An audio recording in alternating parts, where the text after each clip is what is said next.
Nüüd läheme ja tutvume ühega kahest esimesest uudsest õppeasutusest vabariigis, kool-internaadiga. See on Rakvere kool-internaat. Klassiruumid on head, aga kuidas on lugu magamisruumidega?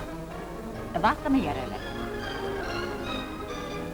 Sellistes kool-internaatides, mis luuakse partei 20. kongressi otsuste põhjal, asub meie maal tänavu õppima 75 000 noort. See on kooli katseaed. Kasvatussüsteemil kool-internaatides on määratud suur tähtsus. Neis luuakse kõik tingimused Nõukogude maa noore kodaniku igakülgse füüsilise ja vaimse arengu jaoks.